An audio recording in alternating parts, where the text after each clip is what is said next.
بسم الله الرحمن الرحيم. الحمد لله الذي أنزل على عبده الكتاب ولم يجعل له عوجا قيما لينذر بأسا شديدا من لدنه ويبشر المؤمنين الذين يعملون الصالحات أن لهم أجرا حسنا ماكثين فيه أبدا وينذر الذين قالوا اتخذ الله ولدا ما لهم به من علم ولا لآبائهم كبرت كلمة تخرج من أفواههم إن يقولون إلا كذبا فلعلك باخع نفسك على آثارهم إن لم يؤمنوا بهذا الحديث أسفا إنا جعلنا ما على الأرض زينة لها لنبلوهم أيهم أحسن عملا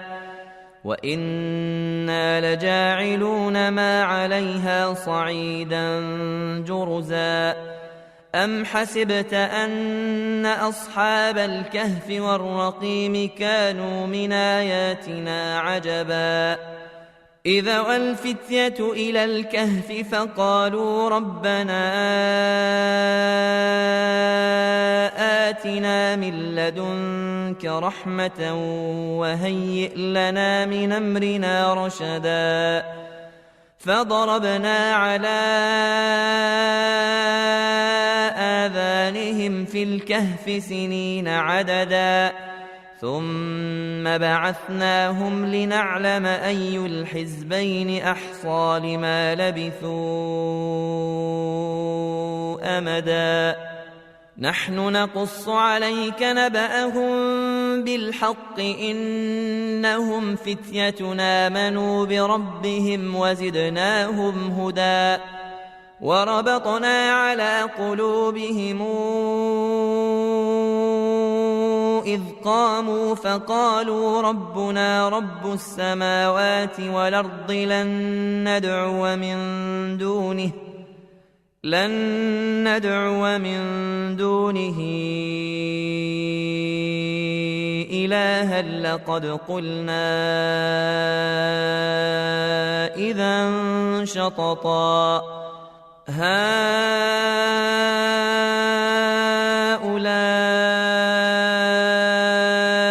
قوم اتخذوا من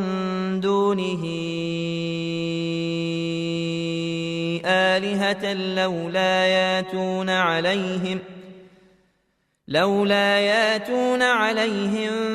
بسلطان بين فمن أظلم ممن افترى على الله كذبا وإذ اعتزلتموهم وما يعبدون إلا الله فأووا إلى الكهف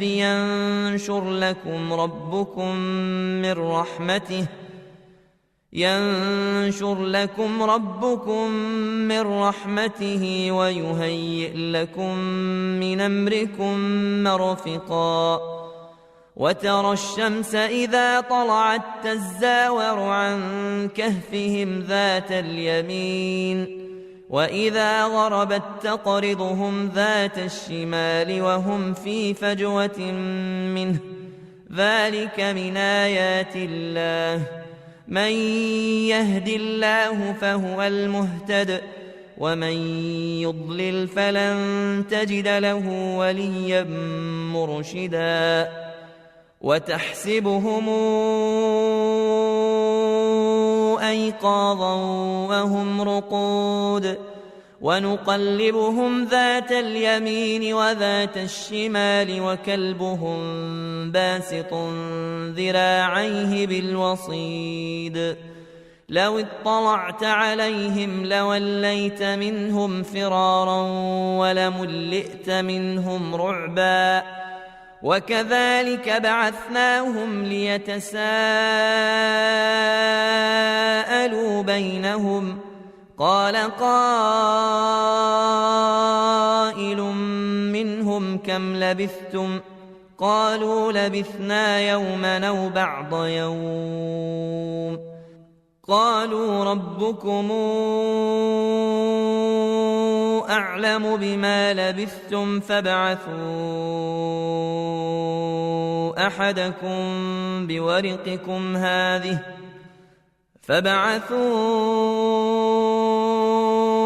أحدكم بورقكم هذه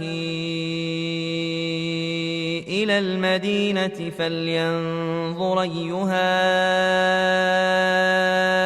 أزكى طعاما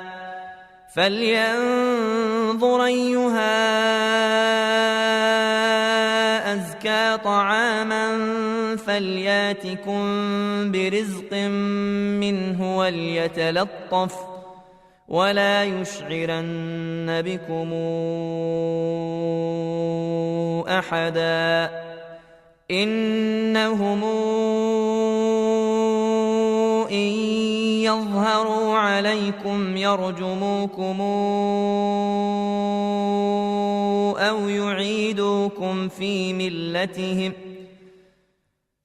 أو يعيدوكم في ملتهم ولن تفلحوا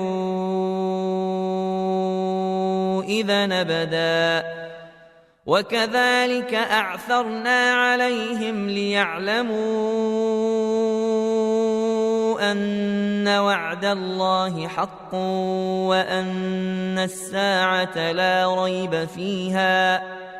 إذ يتنازعون بينهم أمرهم فقالوا ابنوا عليهم بنيانا ربهم أعلم بهم قال الذين غلبوا على أمرهم لنتخذن عليهم مسجدا سيقولون ثلاثة رابعهم كلبهم ويقولون خمسة سادسهم كلبهم رجما بالغيب ويقولون سبعة وثامنهم كلبهم قل ربي أعلم بعدتهم ما يعلمهم إلا قليل فلا تمار فيهم إلا مراء ظاهرا ولا تستفت فيهم منهم أحدا ولا تقولن لشيء إني فاعل ذلك غدا إلا أن يشاء الله واذكر ربك إذا نسيت وقل عسى أن يهديني ربي لأقرب من هذا رشدا ولبثوا في كهفهم 300 سنين وازدادوا 9 قل الله أعلم بما لبثوا له غيب السماوات والأرض أبصر به وأسمع ما لهم من دونه من ولي ولا يشرك في حكمه أحدا واتل ما أوحي إليك من كتاب ربك لا مبدل لكلماته ولن تجد من دونه ملتحدا واصبر نفسك مع الذين يدعون ربهم بالغداة والعشي يريدون وجهه ولا تعد عيناك عنهم تريد زينة الحياة الدنيا ولا تطع من اغفلنا قلبه عن ذكرنا واتبع هواه وكان أمره فرطا وقل الحق من ربكم فمن شاء فليؤمن ومن شاء فليكفر إنا أعتدنا للظالمين نارا أحاط بهم سرادقها وإن يستغيثوا يغاثوا بماء كالمهل يشوي الوجوه بئس الشراب وساءت مرتفقا إن الذين آمنوا وعملوا الصالحات إنا لا نضيع أجر من أحسن عملا أولئك لهم جنات عدن تجري من تحتهم الأنهار يحلون فيها من ساور من ذهب ويلبسون ثيابا خضرا من سندس واستبرق متكئين فيها على الأرائك نعم الثواب وحسنت مرتفقا واضرب لهم مثل الرجلين جعلنا لأحدهما جنتين من أعناب وحففناهما بنخل وجعلنا بينهما زرعا كلتا الجنتين آتت أكلها ولم تظلم منه شيئا وفجرنا خلالهما نهرا وكان له ثمر فقال لصاحبه وهو يحاوره أنا أكثر منك مالا وأعز نفرا ودخل جنته وهو ظالم لنفسه قال ما أظن أن تبيد هذه أبدا وما أظن الساعة قائمة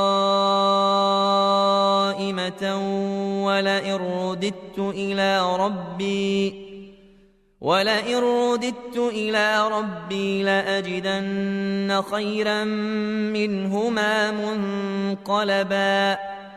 قال له صاحبه وهو يحاوره أكفرت بالذي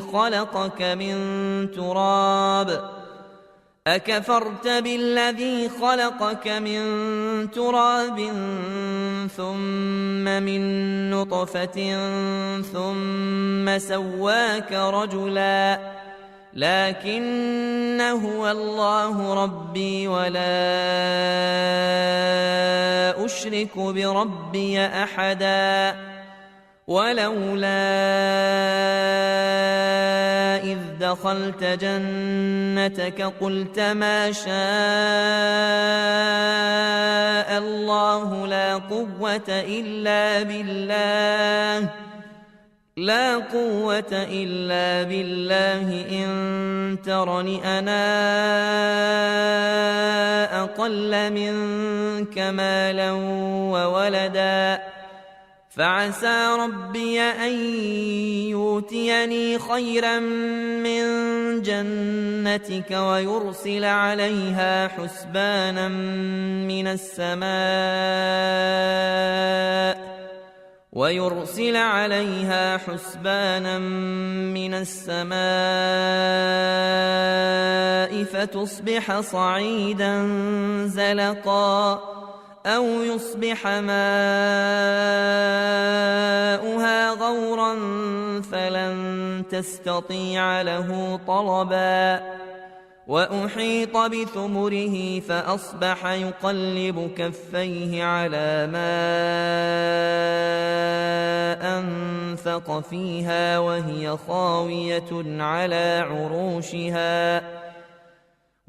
خاوية على عروشها ويقول يا ليتني لمشرك بربي أحدا ولم تكن له فئة ينصرونه من دون الله وما كان منتصرا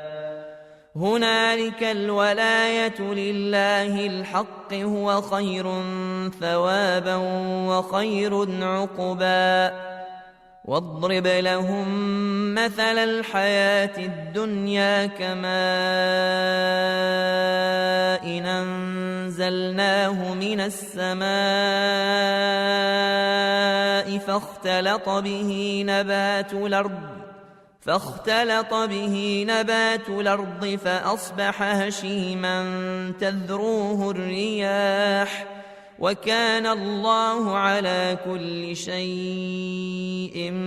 مقتدرا المال والبنون زينة الحياة الدنيا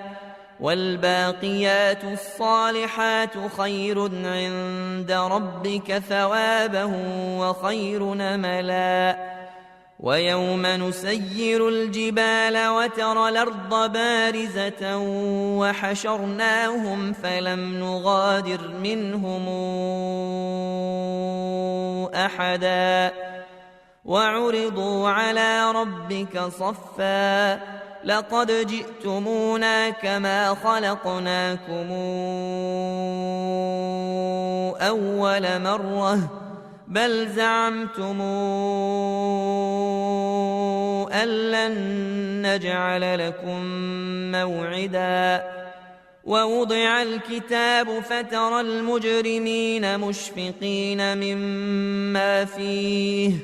ويقولون يا ويلتنا ما لهذا الكتاب لا يغادر صغيرة ولا كبيرة إلا أحصاها ووجدوا ما عملوا حاضرا ولا يظلم ربك أحدا وإذ قلنا للملائكة اسجدوا لآدم فسجدوا إلا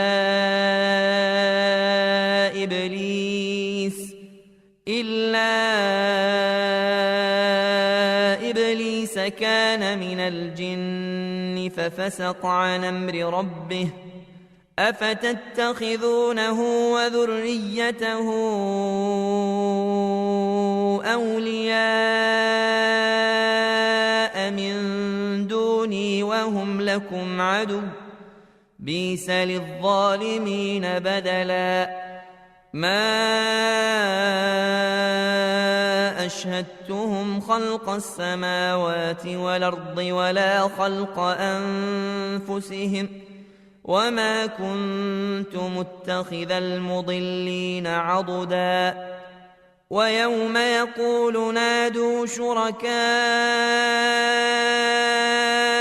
الذين زعمتم فدعوهم فلم يستجيبوا لهم وجعلنا بينهم موبقا ورأى المجرمون النار فظنوا أنهم مواقعوها ولم يجدوا عنها مصرفا ولقد صرفنا في هذا القرآن للناس من كل مثل وكان الإنسان أكثر شيء جدلا وما منع الناس أن يؤمنوا جاءهم الهدى ويستغفروا ربهم إلا أن تاتيهم سنة الأولين أو ياتيهم العذاب قبلا وما نرسل المرسلين إلا مبشرين ومنذرين ويجادل الذين كفروا بالباطل ليدحضوا به الحق واتخذوا آياتي وما أنذروا هزؤا ومن أظلم ممن ذكر بآيات ربه فأعرض عنها ونسي ما قدمت يداه إنا جعلنا على قلوبهم أكنة أن يفقهوه وفي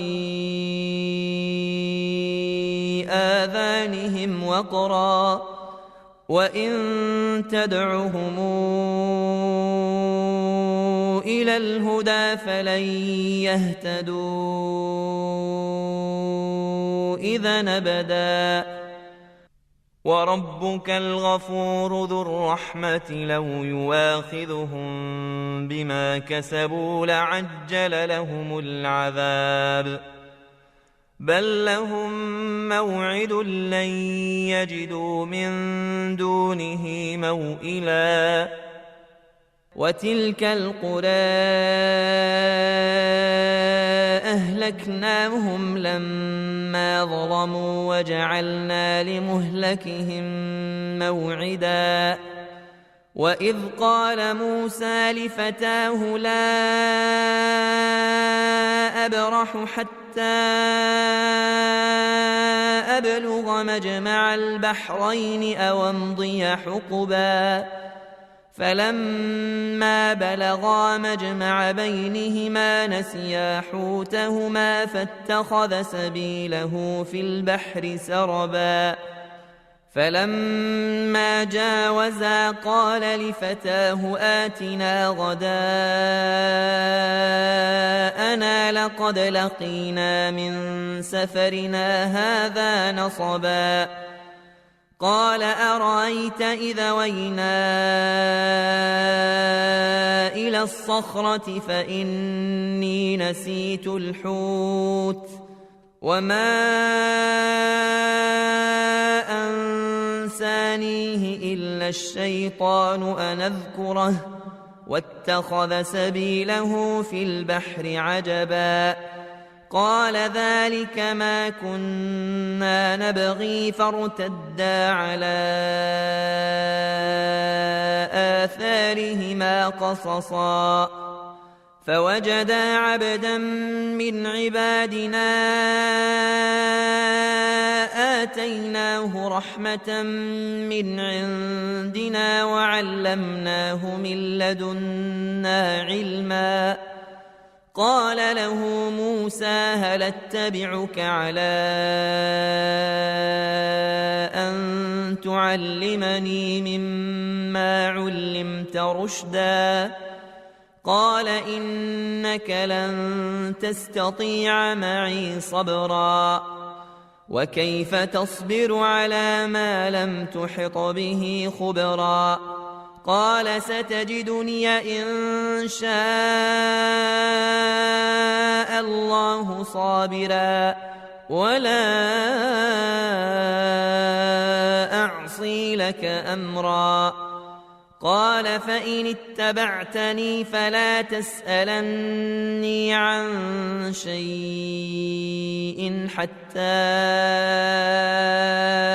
أحدث لك منه ذكرا فانطلقا حتى إذا ركبا في السفينة خرقها قال أخرقتها لتغرق أهلها لقد جئت شيئا إمرا قال ألم قل إنك لن تستطيع معي صبرا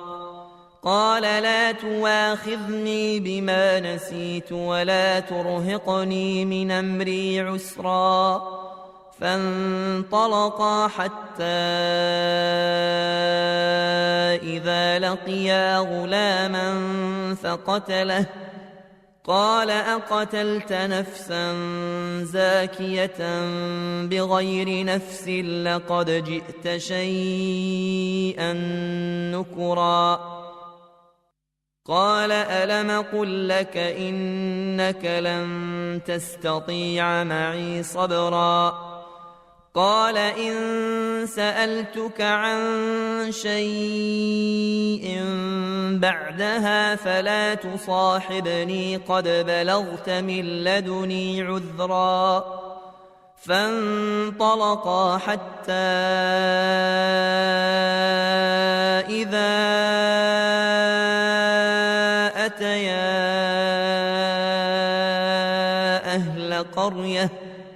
أهل قرية استطعما أهلها فأبوا يضيفوهما فوجدا فيها جدارا يريد أن ينقض فأقامه قال لو شئت لاتخذت عليه أجرا قال هذا فراق بيني وبينك سأنبئك بتاويل ما لم تستطع عليه صبرا أما السفينة فكانت لمساكين يعملون في البحر فأردت أن أعيبها وكان وراءهم ملك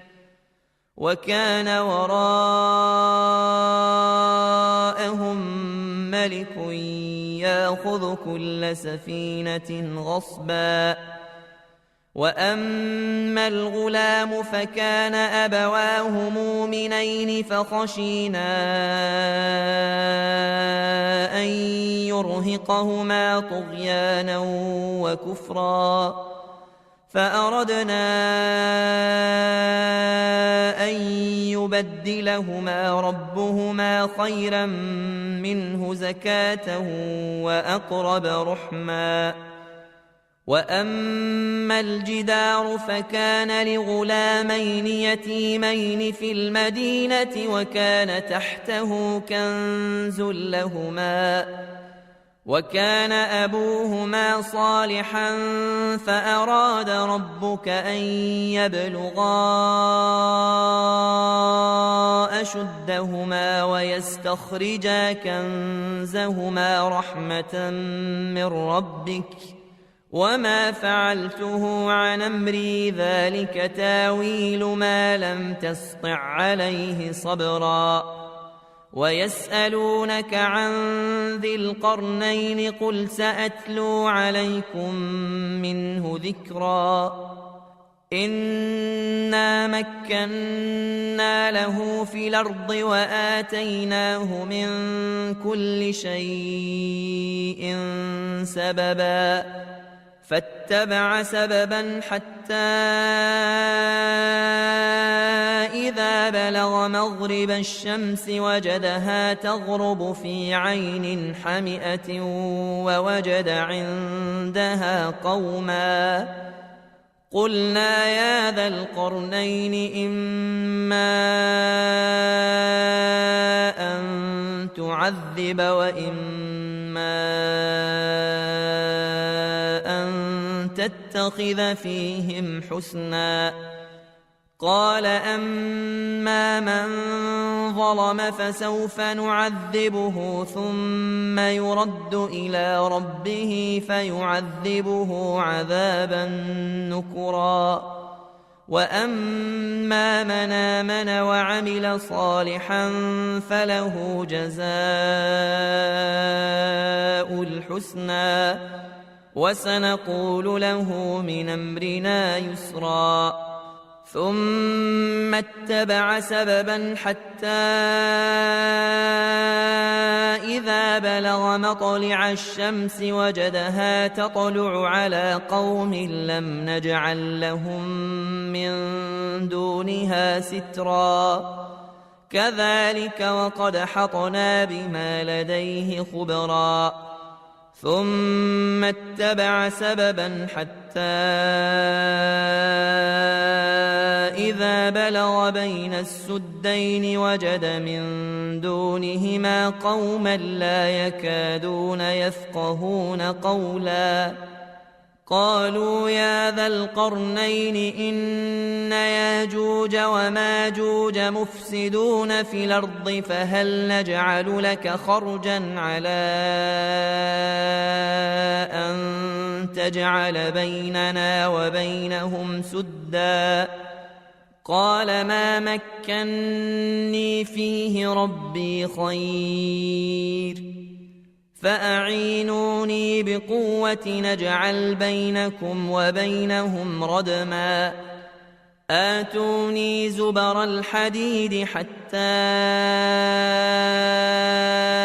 إذا ساوى بين الصدفين قال انفخوا حتى إذا جعله نارا قال آتوني أفرغ عليه قطرا فما استطاعوا أن يظهروه وما استطاعوا له نقبا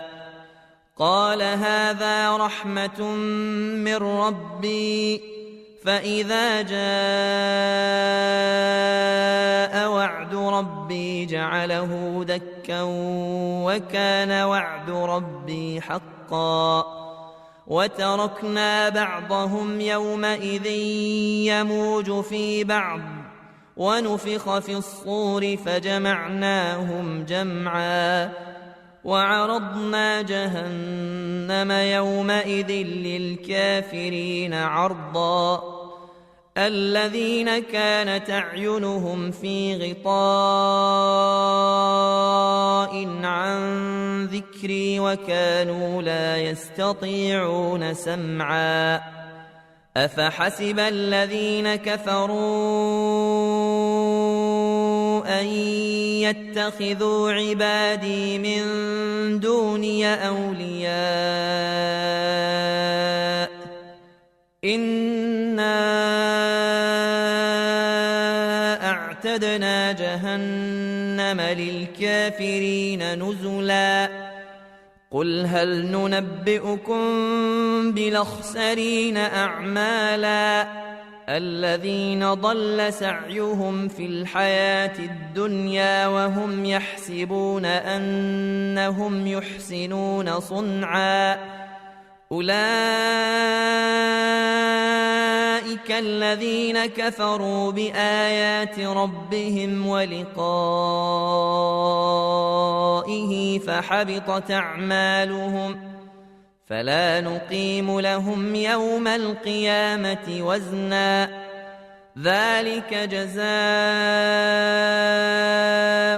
جهنم بما كفروا واتخذوا آياتي ورسلي هزؤا إن الذين آمنوا وعملوا الصالحات كانت لهم جنات الفردوس نزلا خالدين فيها لا يبغون عنها حولا قل لو كان البحر مدادا لكلمات ربي لنفد البحر قبل أن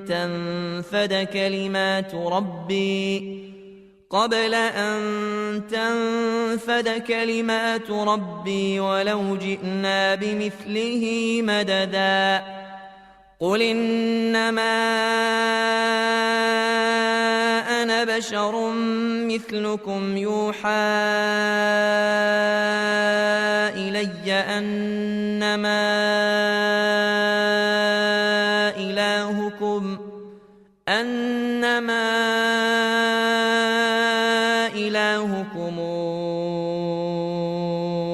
إله واحد فمن كان يرجو لقاء ربه فليعمل عملا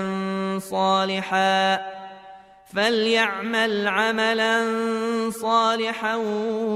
ولا يشرك بعبادة ربه أحدا.